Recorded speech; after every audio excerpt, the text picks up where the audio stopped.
you don't have to worry about your life, about your future, because, God has it all under control. And you just have to ask Him and trust in Him that He's going to make a way. I'm Sarah Siegel. I'm currently a freshman at North Carolina State University, studying agroecology and marine science. So my hobbies include running, cooking, gardening, and of course, I'm a follower of Christ. I'm Catholic, so also am involved with the Catholic Center on campus. Okay, that's awesome. Now, what is agroecology? Yeah, so this is sustainable agriculture. So basically, what I want to do is use agriculture, which has traditionally been very unsustainable for the environment, depletion of soils, deforestation. I want to use agriculture to, make the environment more resilient and hopefully reduce food insecurity in developing parts of the world, like particularly sub-Saharan Africa is of interest to me. Oh, wow, that's awesome. I've never heard that major before, but what you're doing sounds really, really cool. How about cooking? What's your favorite dish to cook? I like cooking everything, but right now I'm really into making smoothies and smoothie bowls. That's always a fun thing to do and pretty easy, especially in a college campus setting. What do you put in your smoothie bowl? Yeah, I'll put like yogurt, frozen blueberries, banana, peanut butter, all that sort of stuff. You can top it with some like nuts and seeds, and it's very good. I'm a big smoothie bowl fan. I spend too much money on those sometimes. Yes. I guess I got to learn how to make it from scratch. And then, it's probably better for my wallet, but I love those things. Those are the best. That's awesome. So you mentioned that have been Catholic your whole life. Has that been, talk a little bit about, your faith journey as a Catholic? How did it kind of start? What you kind of doing nowadays now that you're down in NC State? Yeah, so growing up, I've always been Catholic, my entire family. I've actually been in Catholic school my whole life. So I started out at a small school called St. Patrick's, and there, you kind of learn like through stories, like and classes, like the very basic principles. So it was always like taught to me, and like I experienced all the, sacraments and rituals of the Catholic faith. But as I grown up and kind of had the ability to understand more, I kind of took it on my own and started seeking out like the meaning of like the words in the Bible and like the meaning of what it is to live and have a relationship with God. So I kind of, as I grown up, you kind of take it for yourself rather than just growing up in the faith. And yeah, so being at good counsel further developed my relationship between like from the religion classes and just extracurriculars. And now at North Carolina State, involved in the Catholic Center, doing some Bible studies. And it's just really nice to meet other followers of the faith and grow in this journey together. Yeah, that's awesome. What are your studies kind of like at the Catholic Center? What do you guys kind of, are you what part of the planning team, or what's your kind of specific role with that? Yeah, so I'm still like just trying to get involved, but yeah, I help plan out the Bible study and just like interact with other members. But hopefully I can get more involved in the future.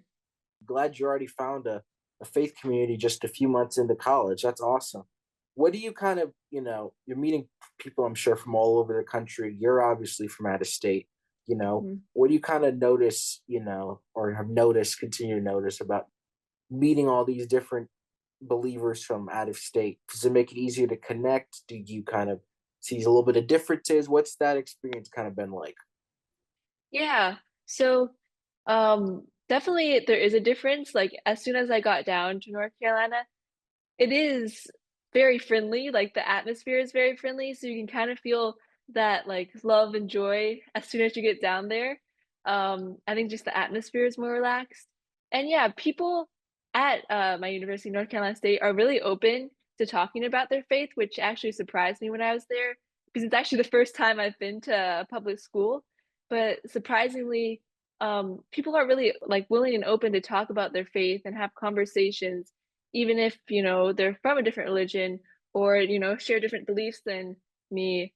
Um, but so that's been like really encouraging and it's just nice to have those conversations with people from out of state, in state. Yeah.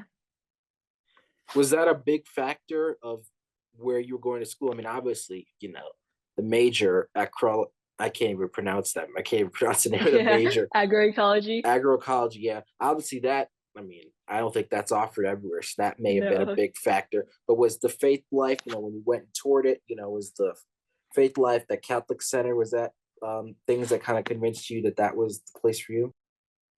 Yeah, so it was definitely part of the decision. I wanted to go someplace first that, had my specific interest because I knew most of the universities I went to had a strong Catholic center. I knew I'd find a faith community somewhere on campus. So, but I did before I made my decision, I did like attend a couple masses there just to make sure that the community was vibrant and I'd have some place to strengthen my faith while at college because that's such an important part, like as you're growing and developing still. And now that you're on your own, it's still important to have that solid foundation in a faith. So it was definitely part of the decision in coming to North Carolina State. Yeah, that's awesome. That's awesome. I'm glad, again, I'm super glad, able to find that relationship with the Catholic Center, and you're already leading Bible studies or and getting involved with them so early on. That's awesome. There's no gap time in between, the experience at high school and then down there in the Raleigh area. That's awesome. So what's one of your favorite verses? Yeah, so my favorite verse is Philippians 4, 4 through 8. It's a little long, but I'll read it out to you. It's rejoice in the Lord always. Again, I will say rejoice. Let your gentleness be known to everyone. The Lord is near. Do not worry about anything, but in everything by prayer and supplication, with thanksgiving, let your requests be made known to God. And the peace of God, which passes all understanding, will guard your hearts and your minds in Christ Jesus. Finally, beloved, whatever is true, whatever is honorable, whatever is just, whatever is pure, whatever is pleasing, whatever is commendable, if there's anything excellent and anything worthy of praise, think about these things. Okay, that's a great passage. Let's kind of break that down a little bit. What does that passage kind of mean to you? I'm very familiar with verse 6 and 7 talking about not being anxious. Has that been something that kind of relates to you? Kind of break that passage down a little bit. What is it that about it that makes it one of your favorites? Yeah, so I joy is a really important part of my identity and something I value a lot. So I really like how it says, rejoice in the Lord always. Again, I will say rejoice because I think being happy and choosing joy is a choice. And you can always find joy in Jesus Christ, even when you may be having a rough time or you may be going through something. You can still choose joy and choose to make the most of your outcome because you have that solid foundation. So I really like that aspect. And yeah, I like the part about you don't have to worry about your life, about your future because God has it all under control and you just have to ask him and trust in him that he's going to make a way. And so I really like that point of letting go of the stress because often I can get caught up in what am I going to do in the future? Like, how am I going to handle this situation? But it's just really letting go of that stress and placing your trust in God.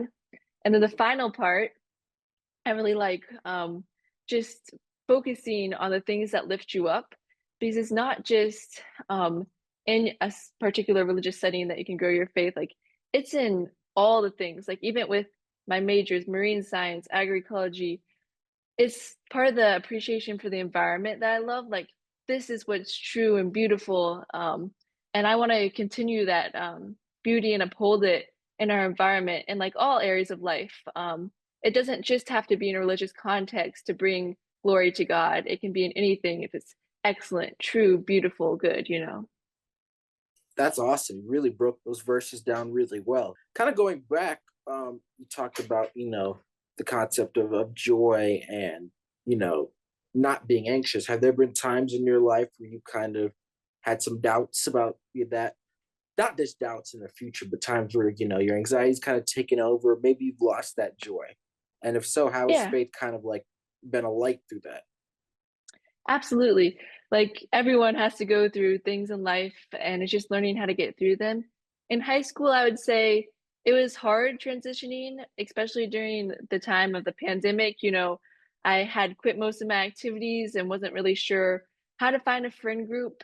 I eventually landed on running, which has really impacted my life. I really enjoy it now, but also with that came other challenges. I've had like 10 injuries up to this point, and that can be really frustrating when you like love something so much and you can't do it for a while because of injuries. So it's kind of learning to trust in God, have um activities outside, like have be diverse in your interest to get through that time. And I think like if I wasn't injured, I probably wouldn't be at North Carolina State studying what I would today. I'd probably be running in college. So everything's for a greater purpose, and I just had to trust, like, even in the whole college decision process, that was it. I'm not the best decision maker, so that was a challenge, weighing the pros and cons of each place, and finally making a decision. But I do think God led me to the right place, and I think He'll continue to lead me in the path to go. I'm always thinking about the future, how I can make the greatest impact. But I just need to learn to, just trust that no matter where I go in the future, I'm going to be able to make an impact. Yeah, that's very well said. I mean, obviously, if you had your thoughts set on running in college, when you realized that probably wouldn't happen, I mean, that would have deflated me for sure. But I love how you're able to, reframe that, everything happens for a reason. And now you're able to be at a good school and studying something that you're very passionate about. So, in some ways, everything does work out for a reason. That's awesome. And talking about verse 8, Paul's the author is talking about, thinking about whatever is true and whatever is right and lovely and whatnot.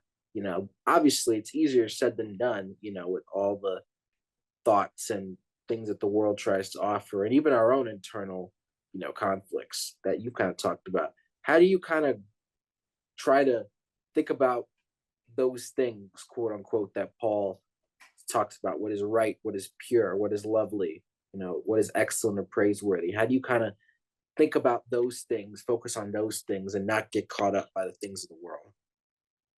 Yeah, it's really complicated, especially with all the media that we're fed in everyday life. It can get easy to get bogged down and maybe focus on things that aren't uplifting. Even like in music and television and social media, you really have to kind of deliberately choose what you're watching, what you're listening to. And that's not easy. Like you may be influenced by a friend group or, a situation you're in. But, if you make one choice, like say once a week, just commit to making a choice that's doing something uplifting rather than something that may not be so positive. And also surrounding yourself with like-minded people is really important for this because if you're with other people that share these same values, that want to be living like good lives, want to be making a difference, and if you surround yourself with those people, it makes those decisions a lot easier to surround yourself with good rather than some negative things in the world. Yeah, and you've obviously said that being at NC State and you've been able to meet those people. That definitely helps when you're around other people because then you can hold each other accountable and you know check each other. And just being around people who think kind of similarly, helps to kind of make it easier. But I know it's easier said than done, to kind of go about your faith and not get caught up by the things of the world. So, kind of on the home stretch here, why do you, if somebody asked you, why did you love Jesus? What might you say? Yeah, well, it just gives you hope and peace in life, to know that you've been saved and to know that there's a future for you. And also, it's just so true. Like, it just makes you feel like you have a greater purpose in life, and you don't have to be filled up with like any of those things that we've been talking about, but you can just trust. That's what the main thing is. Like, if I didn't have Jesus, like, I would be pretty anxious. I would not know like what I would do about my future. I wouldn't have as much confidence as I do. And of course it's still like a journey, it's still so much to learn. But it just gives you hope for your future and hope that for the world really, because sometimes you're fed a lot of negative news that's going on in the world, but if you trust that it's all for a plan, for a reason, and that there's greater times coming, then it's just really uplifting. And it's just nice to spread the message with other people too and bring that hope and joy to others as well. Yeah, very, very well said there. All right, this is kind of the last question. I want to kind of tie back to your love of running. It's actually kind of evident in scripture. There's all verses about, I'll run the race, and Habakkuk talks about, writing the vision clearly so that a runner can read it. So, as you kind of go through life, what parallels do you kind of see between life and running? And does that kind of like a mindset that you kind of have? I'm running the race, one day at a time.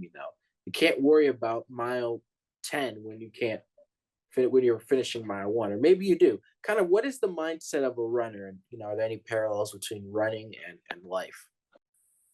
Yeah, I love this question. The main thing running has taught the lots of things running has taught me, but one thing is just resilience and determination. In running, like I mentioned, you get injuries, you have setbacks, not every workout's good, but you just have to be resilient and keep fighting the fight, keep racing the race, which has parallels to life, parallels to the faith journey. Determination, it's always cumulative. Like you may start out at a certain point, but if you just keep working on it day by day, it's consistency that matters over time, not one great day. It's okay if you have bad days. It's just knowing that that term determination over time pays off, and that also parallels to life, it's not like one specific action that's gonna take you places, it's that consistent showing up day to day that's gonna get you there.